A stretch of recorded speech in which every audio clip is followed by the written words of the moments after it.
네, 오늘의 중심 센터 뉴스 시작합니다. 먼저 오전의 주요 뉴스 함께 보시겠습니다. 지난해 12월 초부터 시작된 수도권 2.5단계, 비수도권 2단계 거리두기가 또다시 연장됐습니다. 거리두기 장기화에 소상공인들은 생업에 어려움을 호소하고 있고 직장인들 역시 거리두기가 없었을 때에 비해서 임금이 7.4% 감소한 것으로 추정이 됐는데요. 다음 주 설 연휴를 앞두고 지자체들은 코로나19 지원 대책에 속도를 내고 있습니다. 먼저 설 연휴 전 재난지원금 지급을 목표로 준비를 서둘렀던 경기, 울산, 전남, 여수 등은 2월 첫날부터 지원금 배분 작업에 돌입했습니다. 경기도는 전 도민에게 1인당 10만 원씩을 주는 제2차 재난기본소득을 지급하기로 했고요. 울산시와 5개 구군도 어제부터 지역 전 가구에 긴급재난지원금 10만 원씩을 지급하기로 했습니다. 지원금은 가구 구성원 수와 상관없이 가구당 일괄 10만 원이 지급됩니다. 전남 여수시도 전 시민에게 25만 원을 선불카드로 지급을 하고 65세 이상은 현금으로 지급합니다. 한편 주민이나 가구별 지급 대신 영업 피해를 본 소상공인을 대상으로 선별적으로 재난지원금을 지급하는 지자체도 있습니다. 인천시는 코로나19 확산 방지를 위한 집합금지, 제한업종 소상공인을 대상으로 중소벤처기업부로부터 버팀목 자금을 지원받은 이들에게 정부 지원금에 더해서 자체 예산으로 추가 지원할 계획입니다.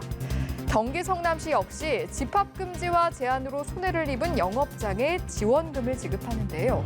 특히 지난해 2월부터 20차례 휴장한 모란 민속 5일장 545개 점포에는 100만 원씩을 지원하게 됩니다. 시흥시도 상시 근로자 수가 5명 미만인 소상인에게 50만 원을 지원할 계획인데요. 한편 재난지원금을 선별적으로 지원하고 있던 서울시는 오늘 민생경제 5대 온기 대책을 발표했습니다. 총 1조 4,852억 원을 투입해 민생경제 5대 온기 대책을 가동합니다. 소상공인 긴급자금 1조 원을 추가 투입합니다. 집합금지와 영업 제한 등으로 피해를 입은 업종뿐 아니라 코로나19의 직격탄을 맞은 관광, 공연, 예술업계, 매출이 급감한 소상공인까지 두텁게 한도 심사 없이 최대 2천만 원까지 저금리 융자를 지원하겠습니다. 서울시는 아울러 무급휴직 중인 근로자에게 3개월간 최대 150만 원의 고용유지 지원금을 주고 관광업계는 다음 달 중으로 100만 원의 긴급 생존자금을 지급하기로 했습니다. 한편 일본 정부는 오늘 오후 코로나19 긴급사태를 한 달간 연장하는 결정을 내립니다. 일본의 신규 감염자는 1,790여 명으로 지난해 12월 21일 이후 42일 만에 2,000명 미만을 기록했지만 여전히 일본의 상황은 심각한데요. 오는 7일 종료 예정이던 전국 11개 광역자치단체에 내려진 긴급사태가 도치기현 한 곳을 제외한 도쿄 등 10개 지역에 대해 다음 달 7일까지 연장할 계획입니다.